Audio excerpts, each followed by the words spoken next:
Hello and welcome to Booklist's Read and Rave. I'm Donna Seaman, Adult Books Editor at Booklist. Before we begin, I'd like to go over some technical details. The audience is in listen-only mode, but we welcome any questions you may have. On the bottom of your screen is a toolbar with a section for Q&A. If you have a question or need technical assistance, simply click Q&A and type your message into the box. We will do our best to respond to all tech-related questions, and we'll pass along all other questions to today's panelists so they can follow up with you after the program. Also, Booklist will now be offering closed captioning on all webinars. To enable or disable captions on your screen, please look for and click the live transcript icon on the toolbar. From there, you can select show or hide subtitles from the menu that appears. If you choose to enable subtitles, you can adjust the size of the captions at any time by selecting subtitle settings. Last but not least, links to today's slides and the title list was included in the reminder email you received from Zoom. To download them, please open that email, scroll to the bottom, and click on the link located there. You can also download the slides and title list by copying the URLs on this screen into your web browser. All right, let's get to our panel. Yay! We will have the pleasure of hearing from Montoya Barker, Public Services Librarian at the Indianapolis Public Library in Indianapolis, Indiana. Nanette Donohue, Collections and Technical Services Manager at the Champaign Public Library in Champaign, Illinois. Erisa Damron, Librarian at the District of Columbia Public Library System in Washington, D.C. And Sarah Hashimoto, Community Engagement Manager at the Jackson District Library in Jackson, Mississippi. Welcome, everyone. We are going to kick things off with Montoya Barker, who is on the Booklist Advisory Board, by the way.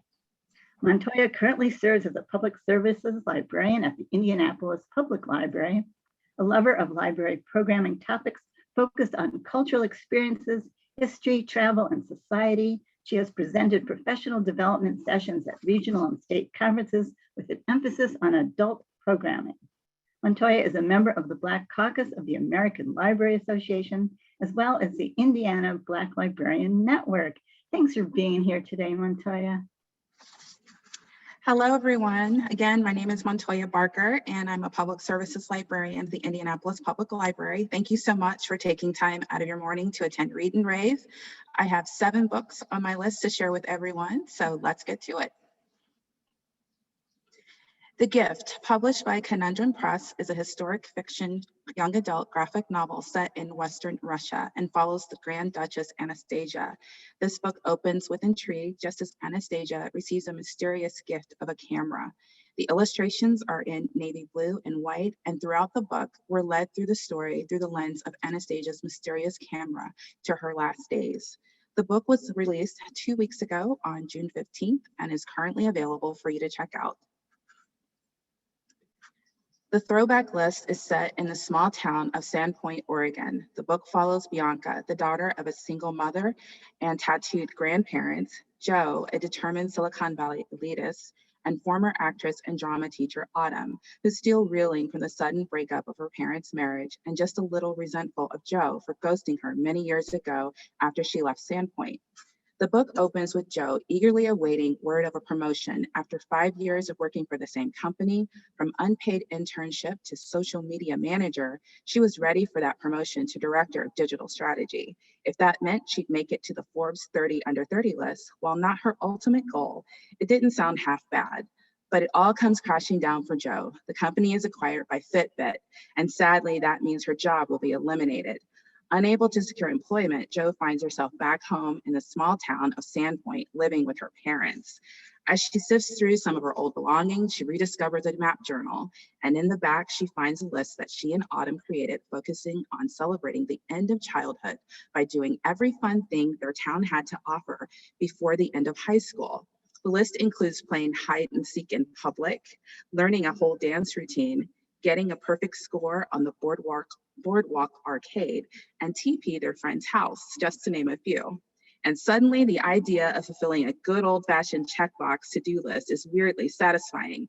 And if the list says you gotta do it, it must be done.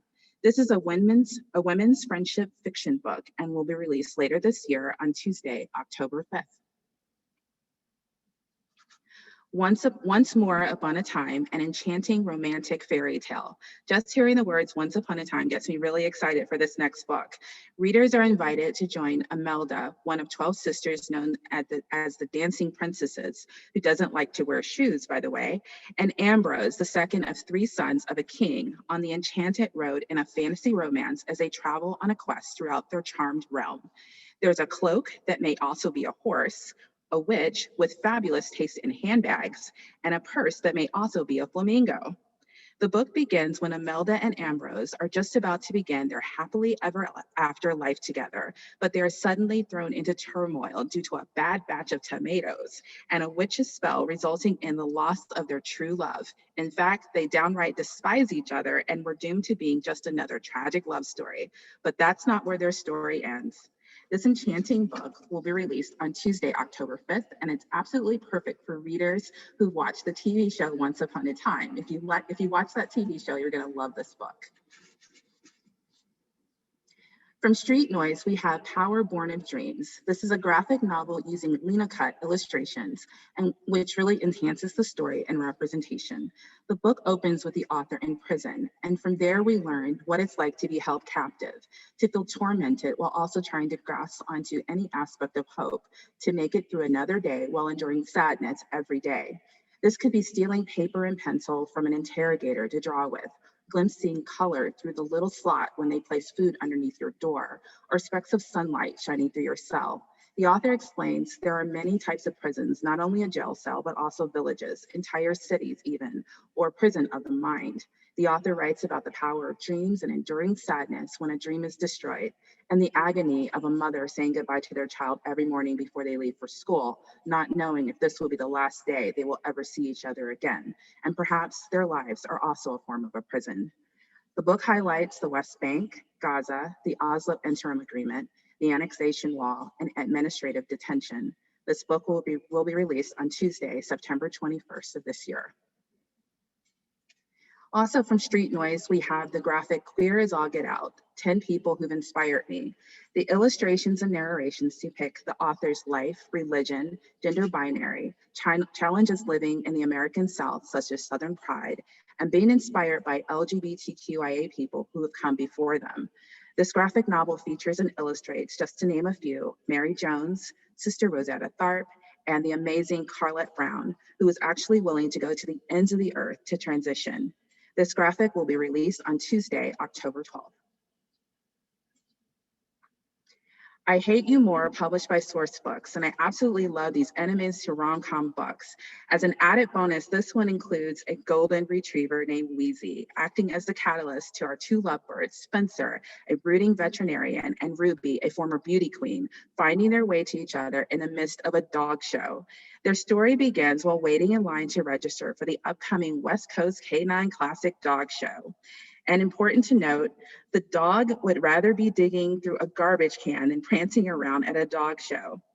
Dog-loving readers looking to get their rom-com fix will absolutely love I Hate You More. The book will be released later this year on November 2nd. And last but not least, we have Red Lines, Political Cartoons and the Struggle Against Censorship. This upcoming 15-chapter recommendation is illustrated in black and white. If you're interested in what it's like to experience censorship in political cartoons, this is the book to read. Many illustrators have been sued, assaulted, or imprisoned or worse for depicting topics such as human rights or democratic freedoms. It highlights when censorship backfires, when the government uses licensing laws to keep newspaper ownership in friendly hands, gender-based censorship, and social media censorship. This book is captivating from beginning to end and will be released on Tuesday, August 31st. And that's it for me. Again, my name is Montoya Barker. Thank you so much for listening. Thank you, Montoya. That was fantastic. Now we have Nanette Donahue, a collections and technical services manager at the Champaign Public Library in Champaign, Illinois. A dream job, she says, for a person who loves books more than just about anything in the world.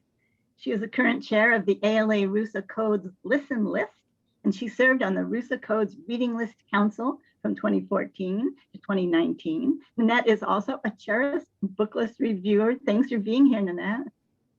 Thank you, and hello. The library is open, and I have my book picks for you. First of all, I'm going to start with Matrix by Lauren Groff. I think this is a book that everyone is going to be talking about this fall. It is Lauren Groff's first book since 2015's Fates and Furies, and it is a departure from her previous work. This one's a historical novel set in medieval England. It's biographical fiction about Marie de France, who is an illegitimate Plantagenet daughter who was exiled by Eleanor of Aquitaine to a failing abbey when she's a young woman. Now, this abbey is falling apart. The nuns are starving. It's a hot mess. But throughout her life, Marie uses her vision to turn the abbey into a prosperous religious center. It is intricately detailed. You will smell the smells of medieval England, for better or for worse, see the sights, etc. And it is just impeccably written.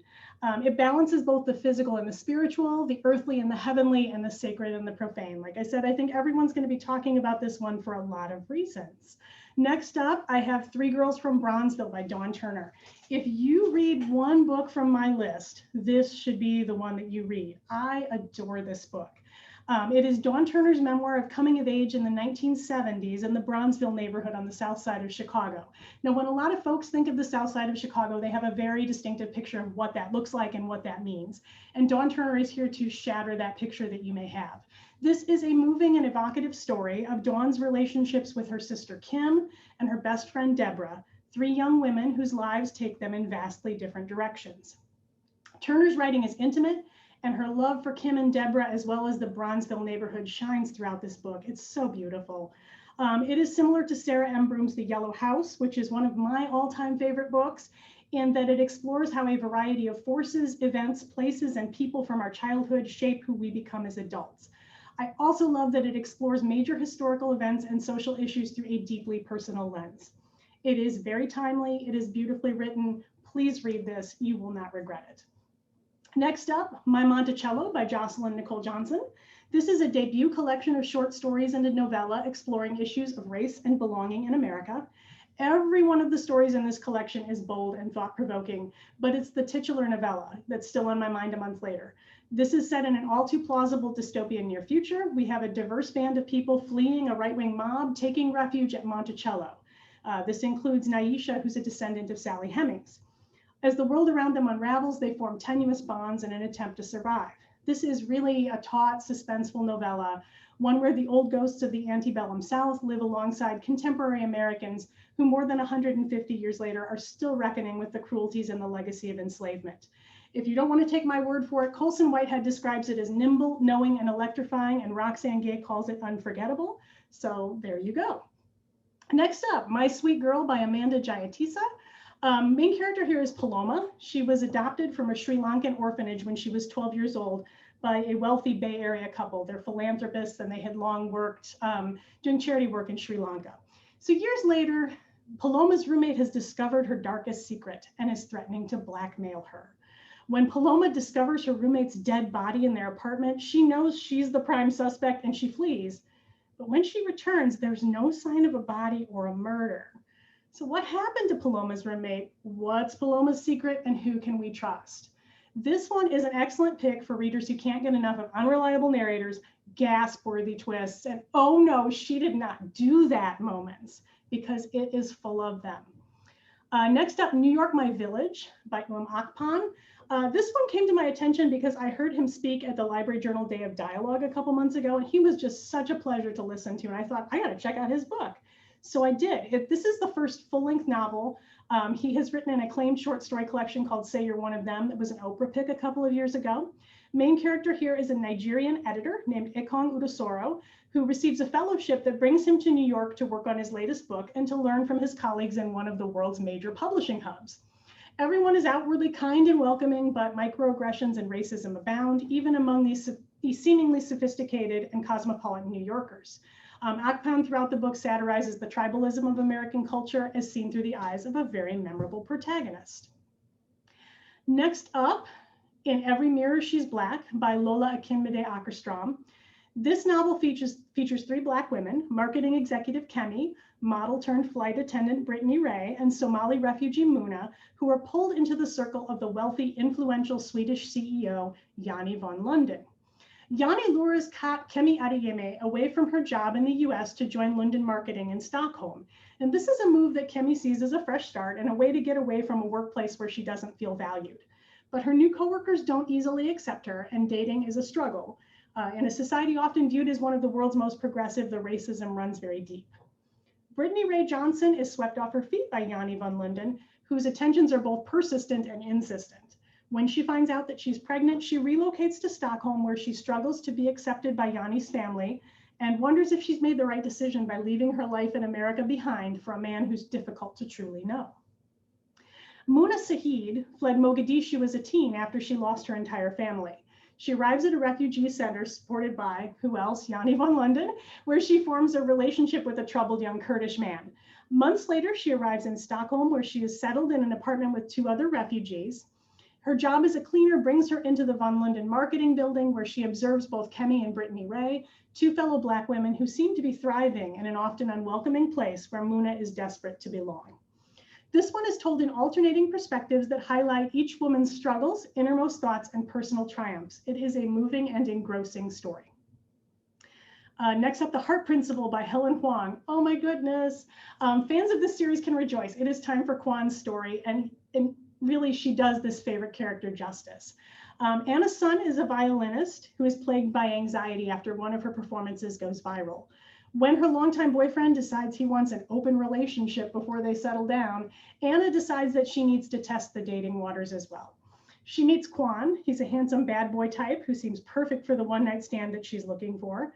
But Anna soon realizes that there's a lot more to Kwan than tattoos and a leather jacket, and that he's not one-night stand material, he's relationship material. Fans of Helen Huang's earlier books will find so much to love here. The thoughtful portrayal of an autistic woman's liberating self-discovery, references to characters from The Kiss Quotient and The Bride Test, lots of sexual tension and scorching love scenes, and also it's Kwan. He's a bad boy with a lot of depth and vulnerability, and you'll just want to hug him.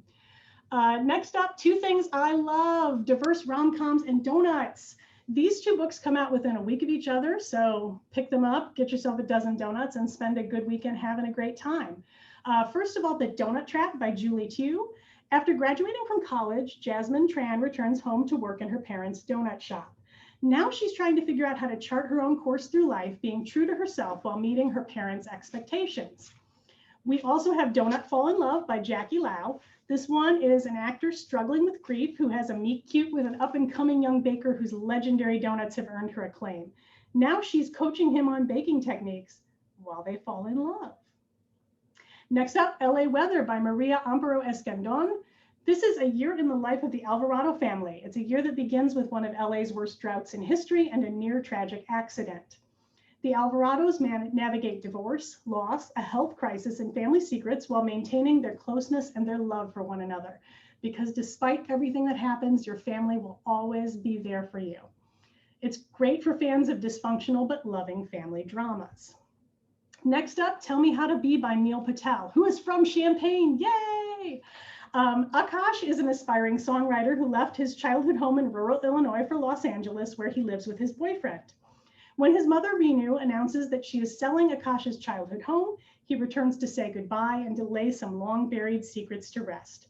This book is full of nostalgic references to 1990s R&B, and it begs the question, how well do we truly know our family? This book is great for fans of Brian Washington's Memorial. And I'm going to wrap up with a threesome of ballet books. I am the mother of an aspiring ballerina, so I tend to read anything ballet related that I can get my hands on, the good, the bad, the ugly, the dark, and the bright. So here we've got Center Center, which is a memoir and essays by James Whiteside. He's a principal dancer with the American Ballet Theater. This book is irreverent, it's funny, it's frequently raunchy. I laughed so much reading this. He writes about everything from his mother's troubled life to his formative experiences as a young dancer to all of the pets he's had throughout his life. He's a cat guy, so I like that. Next up, Swan Dive, The Making of a Rogue Ballerina by Georgina Pascuin. She's a soloist at the New York City Ballet, and she is someone who has long been outspoken about a lot of the issues that plague the ballet world. things like misogyny, harassment, racism, and mental abuse, this memoir doesn't shy away from the dark side of this beautiful art. And finally, The Ballerinas by Rachel Kapelke-Dale. This is a dark psychological novel about dancers at the Paris Opera Ballet School with themes of female friendship, the relentless pursuit of perfection, and the dark side of beauty. That's all I have for you today. So the library is closed, and I'm going to hand this off to Aryssa. Thank you so much, Nanette. Donuts and ballerinas, great. Okay, Erisa Dameron is a librarian, reader, and writer, now working for the District of Columbia Public Library System and serving on the Andrew Carnegie Medals Committee for the 2022 award. Aryssa holds a BA in English from Yale University and an MSLS from the University of Kentucky. She is the author of The Path to the Ivy League Leads Straight Through the Public Library, a chapter in the book Hope and a Future, Perspectives on the Impact that Librarians and Libraries Have on Our World. Thank you for joining us, Aryssa. Thank you. I'm so excited to get started talking about some of the books that I can't stop talking about daily. We're going to start with Seeing Ghosts by Kat Chow. I'm a big fan of NPR and discovered Kat Chow through Pop Culture Happy Hour. So I was so happy to read her upcoming memoir, Seeing Ghosts. This is a haunting, authentic memoir about losing a parent, about grief in Asian culture, about growing up in America as the child of immigrants, and ultimately about staring down the barrel of losing another parent, an inevitable for us all. The prose is startlingly moving, and Kat's approach to the questions around her mother's death are frank and thought-provoking. This title is out August 24th, 2021. Up next, we are going to Scotland with Once There Were Wolves, part conservation tale, part murder mystery. This is a gripping story of N.T. Flynn, who is tasked with bringing wolves back to Scotland, often against the desire of the townsfolk. There's her sister, Aggie, who rarely leaves the house anymore, a local farmer who's about as nice as a bale of thorns, and of course, a murder that brings N.T.'s entire work into question. This is fascinating, fast-paced, and haunting, and it will leave you running to the last page to figure out what happens. It's on sale August 3rd, 2021. Up next, we have The Matzah Ball, a Jewish rom-com fit for the best Hallmark movie network. This is the one for you if that's Hallmark movies, your sort of thing, holiday rom-coms. This is about a chronically ill Jewish writer of Christmas novels who reunites with her former childhood flame over the course of an 8-day party prep extravaganza. There's mistaken intentions, a literal matzo ball costume, grand declarations of love, and I promise you, you do not have to be in the holiday spirit for this title to sweep you away. It was an excellent read in June too, and it's on shelves September 28th, 2021. Up next, we have Shelf Life Chronicles of a Cairo Bookseller. I love to read about reading and books in different cultures, so this book about a Cairo bookseller was a real treat. It's structured based on sections of their famous store, cafe, business, classics, etc. And through that lens, the author Nadia talks about her own relationship to business, the history of reading and the culture of books in Egypt, and more. This is definitely a must-read for book lovers who love to read books about books. And it's on sale everywhere, October 5th, 2021. This is a book that I have been very excited about since the moment it was announced. It is technically YA, but it has absolute crossover appeal. Any book comped to The Secret History is a must-read for me. So if you have ever wondered, hey, what would Donna Tartt have been like in high school? You've got to read this book. It's full of witchiness, boarding school mystique, hauntings, murder, and unreliable narrators. I devoured this book and think you will too. One thing I really love about this book that I noticed in the publisher's information on it was that it brags about having no male representation at all, and it doesn't. It is on sale August 3rd, 2021. Up next, we have Poison for Breakfast by the Lemony Snicket. And if you've ever wished you could recapture the way you felt when reading the series of unfortunate events for the first time? Here you go. Poison for Breakfast is Lemony Snicket's latest rumination on a day. It's a nice quick read. You get a note that says you had poison for breakfast. What do you do next? This day in the life novel is short, full of Snicket's signature wit and vocabulary, and will make you want to move to a village and solve a small crime against yourself. It is on sale everywhere, August 31st, 2021. Up next, we once again have Matrix by Lauren Groff. If you want unique historical fiction, you absolutely have to check this out. It is set in the 12th century about a reluctant nun, the abbey she brings under her control, and the impact on the world around her. This is part sidetracked royal history, part abbey exploration, and full of Lauren Groff's magical writing and piercing characters. No Catholicism required to enjoy. It is on sale everywhere, September 7th, 2021. Up next, we have a great pop culture collection called We Are the Babysitters Club. And though I'm a little too young to have been the target BSC audience when it first came out, I am a diehard devotee now. And so I really enjoyed this collection of essays and art about the impact the Babysitters Club has had on its readers. From why we all wanted to be Claudia, to Stacy's diabetes, to the role of race and racism in Stony Brook, plus fun comics and explorations of Watson as Mr. Mom. This book was an excellent way to revisit Stony Brook and also kind of made me want a version of this book for every pop culture phenomenon. It is on sale next week on July 6th, 2021. Up next, we have The Devil and the Heiress. If you liked Bridgerton, and if it made you want more saucy historical romances, you need to look no further than this book, which is a sequel to The Heiress Gets a Duke, a Gilded Age novel all about an American heiress and, you guessed it, a duke. This sequel follows her sister, another American heiress, and her forays into romance and running away with a dastardly lord known for his bad boy status. On the road together, but will it be the road to ruin for both of them? I ate this book up and would love to see these books adapted in the style of Bridgerton. It is on sale June 29th, 2021, so tomorrow. Up next, we have Harlem Shuffle by Colson Whitehead. He is back and he's taking readers to 1960s Harlem, where a furniture salesman finds himself tangled up in some shady dealings. I really enjoy historical fiction, and this feels like a whole new exploration of the genre. Of course, Whitehead's writing is superb, but this is a very different book than his most recent two. It's a well-written story of crime, the way of the streets, and of revenge and expectations once you're in that syndicate.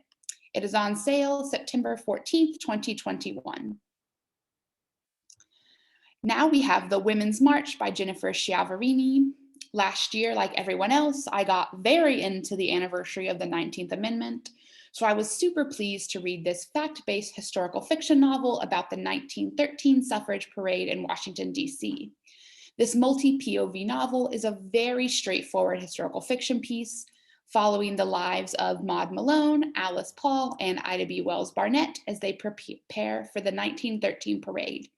This is a no-frills, on-the-nose historical fiction that really roots you in the time and place and leaves you aching to spend more time with these fascinating women.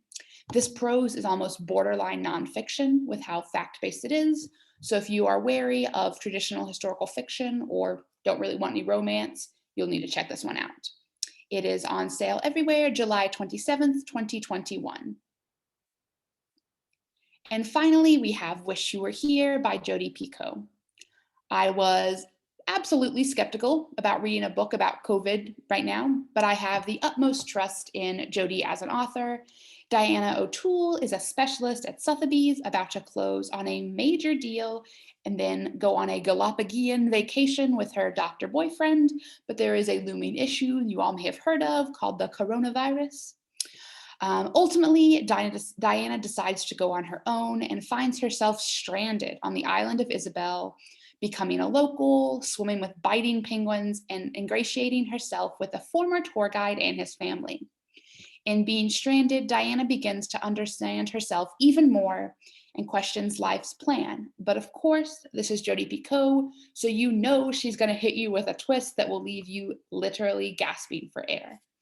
While this is a COVID book through and through, it's about very early in the pandemic, and therefore as a reader, I almost found it soothing to read now in the summer of 2021 and think about how far we've come.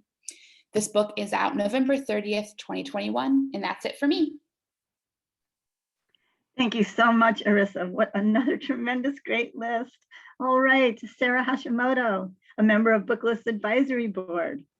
Sarah reads almost exclusively with her ears and loves to talk to anyone and everyone about audiobooks. She is the Community Engagement Manager for Jackson District Library and has served on the Odyssey Award Committee, Amazing Audiobooks for Young Adults, and the Listen List Council. Sarah also helped create Ears on the Odyssey, a blog that focuses on audio to bring audiobooks into the read and rave sphere.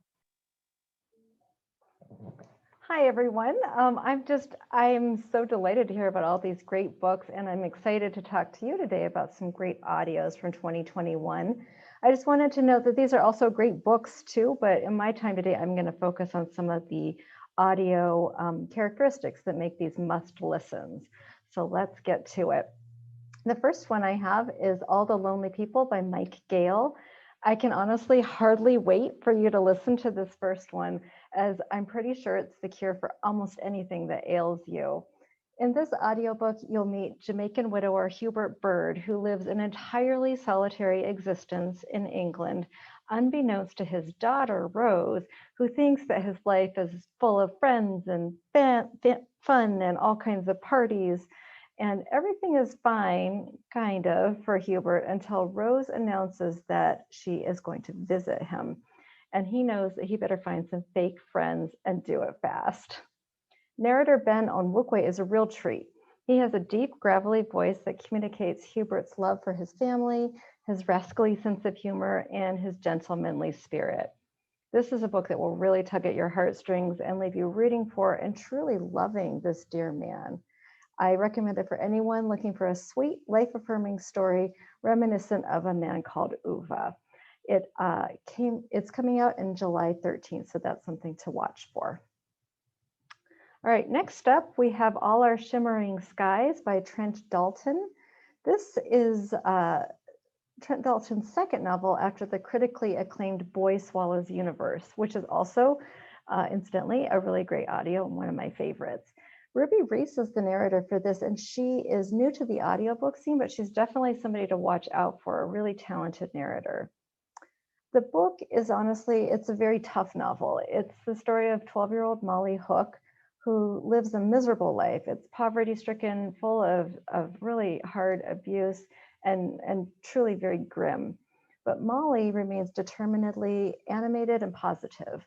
When Japanese bombs decimate her home, Molly, accompanied by an unlikely band of companions in kind of a Wizard of Oz style situation, sets off to see if she can remove the curse that has plagued her family for generations.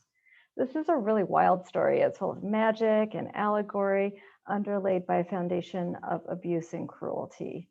Throughout it all, Reese's skillful characterizations shine through, and it is Molly herself who is irrepressibly joyful and forgiving, who will really stay with you. This book is also coming out very soon on July 6th, so put that on your to listen list. Next up, I have The Anatomy of Desire by L.R. Dorn. Some books seem like they are meant to be turned into audiobooks, and this next book is definitely one of those. The Anatomy of Desire is a reimagining of Theodore Dreiser's 1925 An American Tragedy that explores an infamous trial centered on a mysterious drowning and its aftermath. In this new version of the story, listeners will meet Cleo Ray, who is a fitness social media influencer and whose lover, Beck Alden, is found dead after a canoe trip that the two women took together. Cleo left the scene without mentioning the accident, and so she looks pretty guilty. The subsequent trial brings up many issues that resonate with today's society: social media, influencing, sexuality, religion, and a lot more. The book is great, but it is written as a script, and so that is sometimes a little difficult for some readers to process. Side note, Suzanne Dorn, who wrote this book with her husband, Matt Dorff, is a scriptwriter, so that does make a lot of sense. But as a script, this book is tailor-made for audio, and it is performed by an all-star cast of narrators. They create a cinematic and completely absorbing listening experience. There's an interesting fact about this one. It was recorded during the pandemic in many different places by narrators in their home studios, actually across 2 countries. The editing is truly top-notch. It is so skillfully done that the scenes and the edits just melt away. It is a great audiobook and perfect for fans of true crime and podcasts. This one came out in May, so it's already available for you. So I urge you to check that out.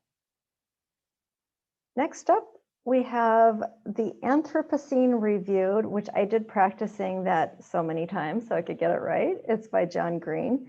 I honestly can't stop talking about this book, and I have found I find a way to mention it every day since listening to it. Most people know John Green for his YA fiction and the vlog that he maintains with his brother Hank. The Anthropocene Reviewed is a collection of essays, and so this is kind of a new venture for him. Green's essays are essentially musings about the Anthropocene. That is the era in which we're living now, the era in which humans have decided that we reign supreme. Using a 5-star scale, Green narrates all kinds of topics, which are far-ranging and fascinating, from everything from Diet Dr. Pepper to Canada geese to viral meningitis. That actually only gets 1 star. You can't go wrong reading the book, but I do have to say the audio takes it to a whole new level. Green's voice is measured and kind, and it communicates his thoughtful and contemplative and gently humorous spirit. There are a lot of audio extras. There are 3 essays just for listeners. There is a song that Green sings in his not very good, but like kind of amazing voice, and a heartbreaking recording of the last known song of the Kauai o'o bird. That one actually left me utterly bereft and haunted, kind of ugly crying, to tell you the truth. And I just think it's something that needs to be listened to. This is going to hit home with so many listeners, YA crossover readers, nonfiction, podcast listeners, and practically anyone who's interested in the world around us. I can't recommend it highly enough. Next up, we have The Maidens. This is by Alex Michaelides. This new thriller, it just came out in June. It has just the right amount of everything, the right amount of suspense, just enough but not too much murder, red herrings aplenty, and an intriguing twist to top it all off. Mariana is a psychotherapist who works in London, and she is drawn into an increasingly disturbing mystery when she goes to Cambridge to comfort her niece, Zoe. Zoe's best friend has been killed in a truly awful way. As more details emerge, it becomes clear that a serial killer is stalking the students at the university, and Mariana herself is in grave danger.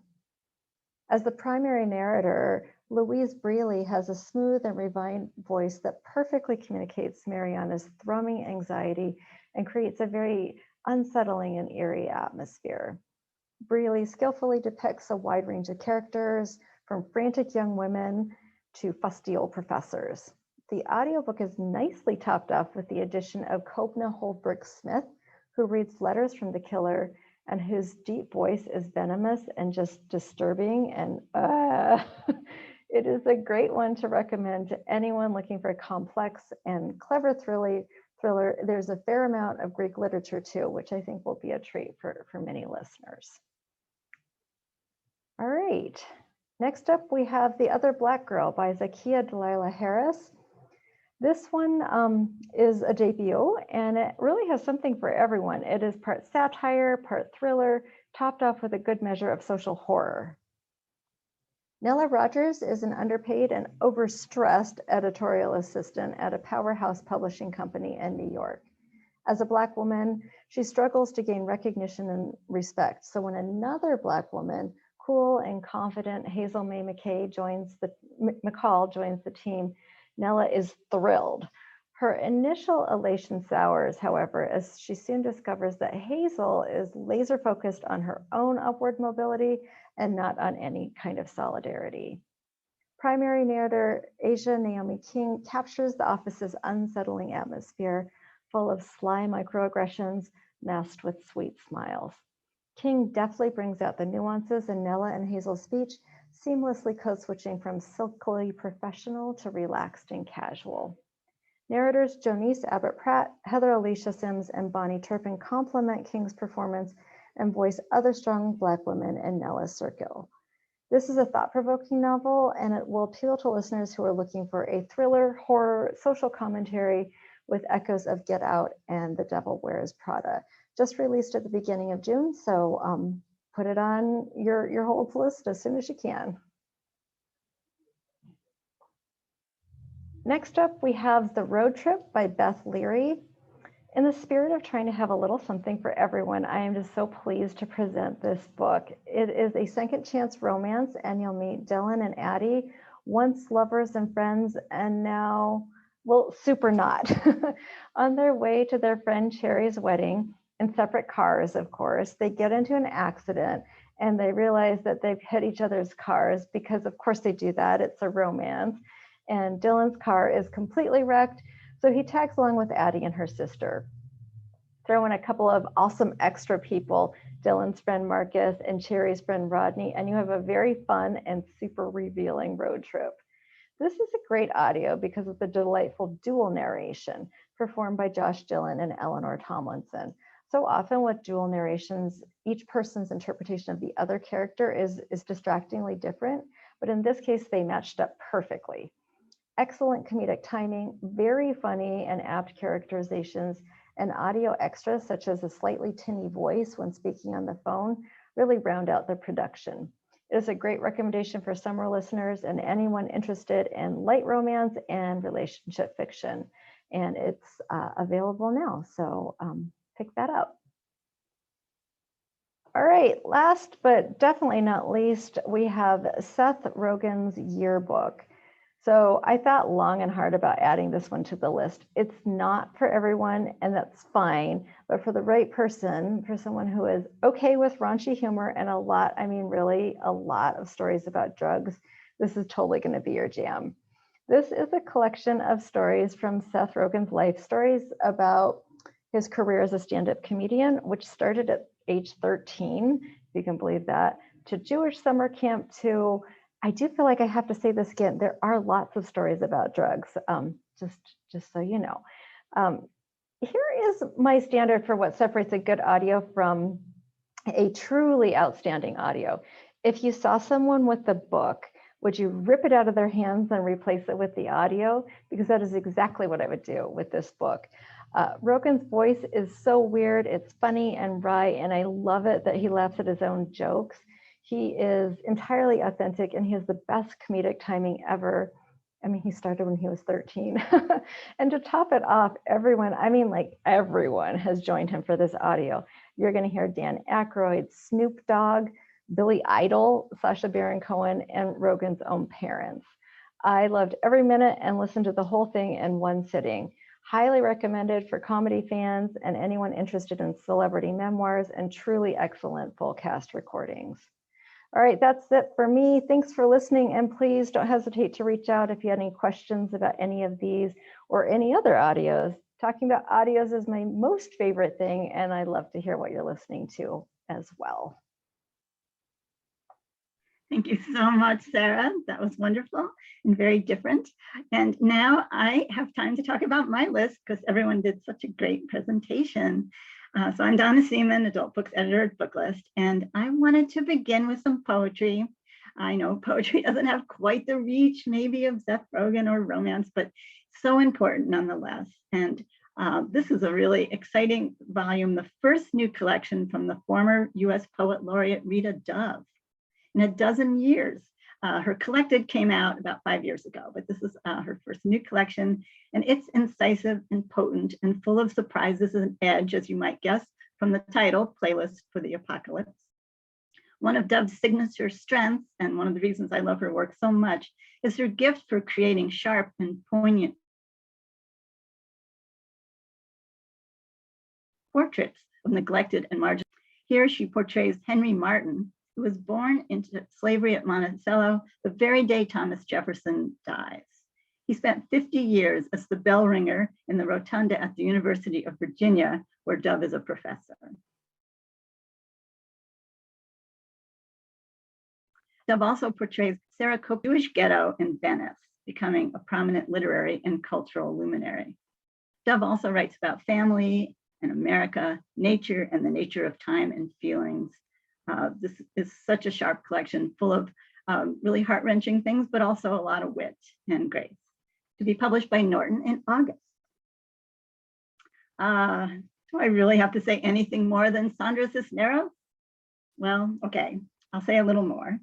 Martita, I Remember You is the first work of Sandra Cisneros for adults since Caramello in 2002. So welcome back, Sandra. In this concentrated and episodic tale, Karina in Chicago brings out a box of old letters and is assailed by memories of her time in Paris years ago as a struggling young writer. She's befriended by two much more worldly expats, Martita of Buenos Aires and Paolo of Northern Italy. In this intricately multidimensional and beautifully enveloping novella, their adventures unfold in several time frames.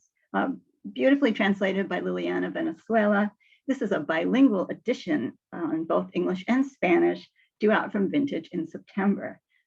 Very exciting. Oh, and another figure that we always look to, Jane Goodall. Jane Goodall is a world-renowned conservationist, humanist, and advocate for the humanitarian treatment of animals. Goodall is all about hope. Her podcast is titled The Hopecast, a United Nations messenger of peace and a global force for compassion. Goodall was recently awarded the prestigious Templeton Prize in honor of her scientific and spiritual curiosity and unrelenting effort to connect humanity to a greater purpose. Here she joins forces with Douglas Adams, who orchestrated the best-selling The Book of Joy with His Holiness the Dalai Lama and Archbishop Desmond Tutu. Goodall is a font of reason, wisdom, kindness, and stubborn optimism. Please check out her websites. Her Hopecast is always worth listening to and recommending. Her Roots and Shoots site is wonderful for young people interested in nature. And then there's the Jane Goodall Institute. I'm a big fan, as you can tell, and she's a wonderful writer. Here she focuses on 4 reasons for hope. And don't we need that? The amazing human intellect, the resilience of nature, the power of young people, and the indomitable human spirit.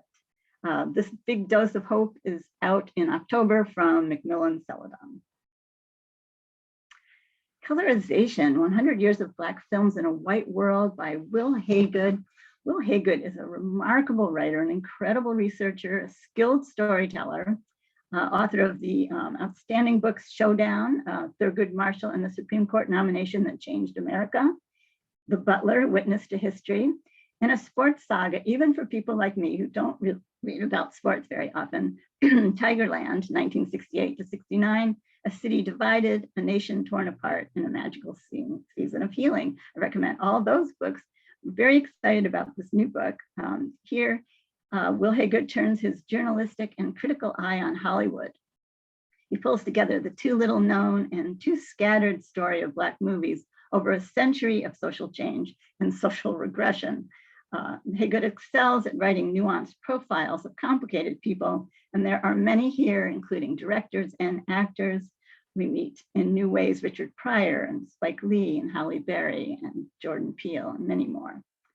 Haygood tells the life stories of the movies themselves and how they both reflect Black life and each phase of the long struggle for equality and justice. The making of these movies themselves are sort of microcosms of struggles for equality and how things are warped by racism.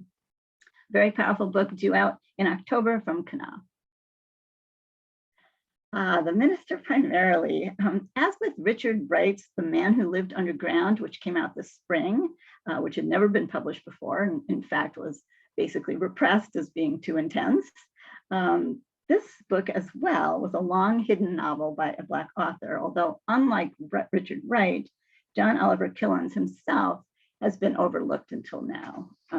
He's not as well known, but 34 years after his death, this writer, civil rights activist, and key figure in the Black arts movement receives his due with this long overdue publication of a very brilliant satirical tale about a charismatic Mississippi-born drifter named Jimmy J. Leander Johnson, who journeys to a fictional African country in search of a true home. Instead, his uncanny resemblance to the besieged prime minister pitches him into precarious and absurd situations that reveal just how deeply racism poisons politics and life. With an introduction by the legendary Ishmael Reed, this is an important and timely literary reclamation on its way to us in August from Amistad. Oh, this book really got to me, Chasing Me to My Grave. Now, some of you may be familiar with Winfried Rembert, who has been written about in the New York Times and other places, and the New Yorker ran an excerpt from this book.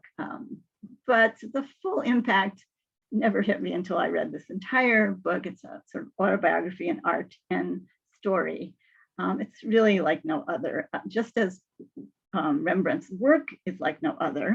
Uniquely powerful autobiographical paintings, which he created on carved and tooled leather. They're magnificent and heart-seizing in their exuberance and their horror.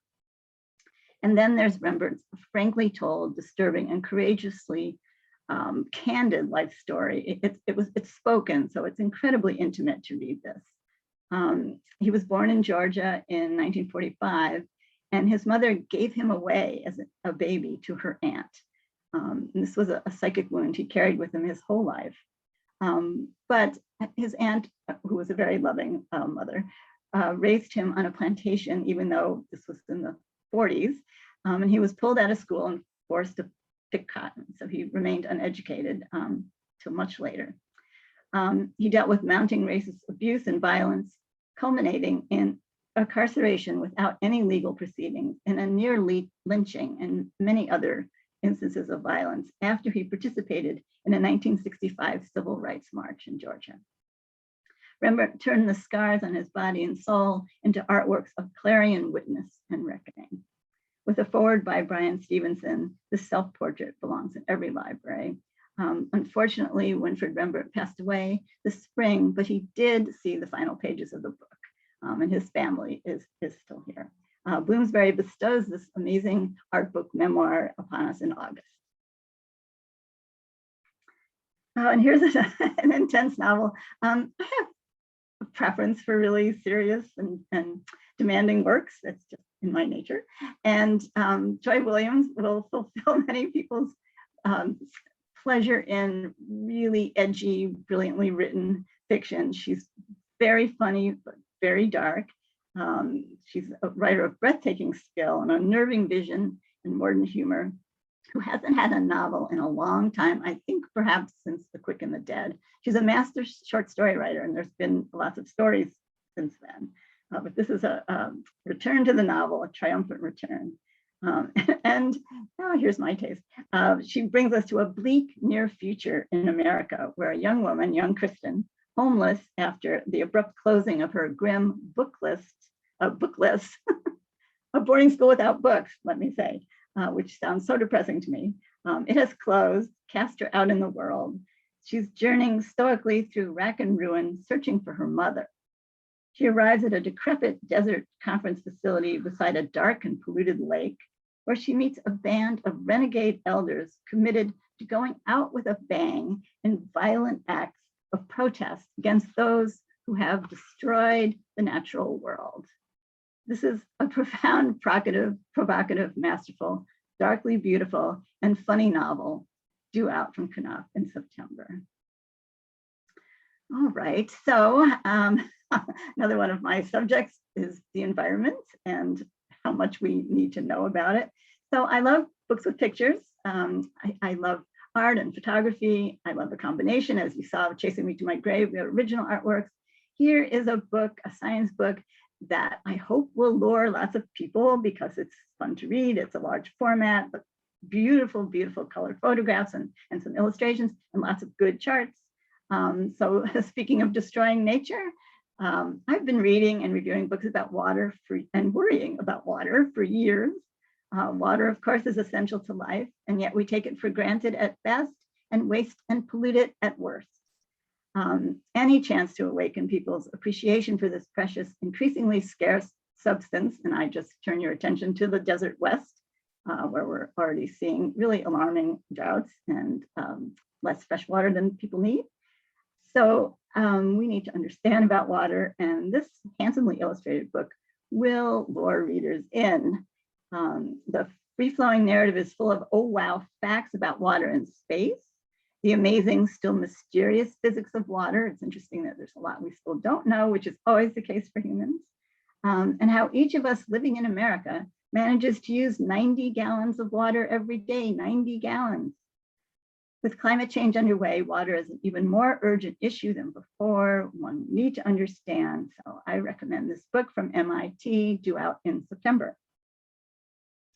And finally, I can never resist Rebecca Solnit, such a brilliant thinker and fine writer. I was so struck by this book because since the fateful election of 2016, George Orwell's novel, 1984, has been repeatedly cited for its prescient insights into the dangers of disinformation and revisionist history. Of course, Orwell was writing in the midst of the fascism in the 20th century. Need I say more? So this has meant that George Orwell has been newly appreciated, and yet nothing will have prepared readers for Rebecca Solnit's discovery of Orwell's passion for gardening and his particular love for roses. As always with brilliant and intrepid Solnit, whose last book was The Reverberating Recollections of My Non-Existence, she takes us in unexpected directions at great depth, here tracing the connection between gardening and imperialism and portraying many seminal individuals in very different realms, all while revealing a more complete and complex George Orwell. Viking will publish Solnit's latest in October. So that's my list. That concludes all our lists. I want to just thank everyone for being here for our Read and Rave at Booklist. I know we had a wonderful audience out there. One more huge thank you to our wonderful panelists for the care they took in selecting their fantastic titles. Oh, I love your fan, Nanette. Thank you, Sarah. Thank you, Montoya. Thank you, Aryssa. What fun. Tomorrow, all attendees will receive an email containing the links to today's slide presentation, title list, certificate of completion, and video recording. For more about Booklist webinars, be sure to visit booklistonline.com/webinars, where you can view archives of past webinars and register for upcoming ones like those you see here. Not yet a subscriber? Why not? Now is the perfect time to join. We're running a special annual conference subscription offer that locks in print, online, digital, and archive access for only $75. And we're offering a new patron-friendly and digital-only magazine. Yes, a new magazine for readers, featuring diverse readers' advisory recommendations for all ages. We're so excited about Booklist Reader. Come to our website to find out more about it, and stop by our Booklist website for more details about your subscription as well. Thank you again, Montoya, Nanette, Aryssa, and Sarah. Thank you, Grace and Brianna behind the scenes for keeping us rolling. And thank you all for tuning in. See you next time.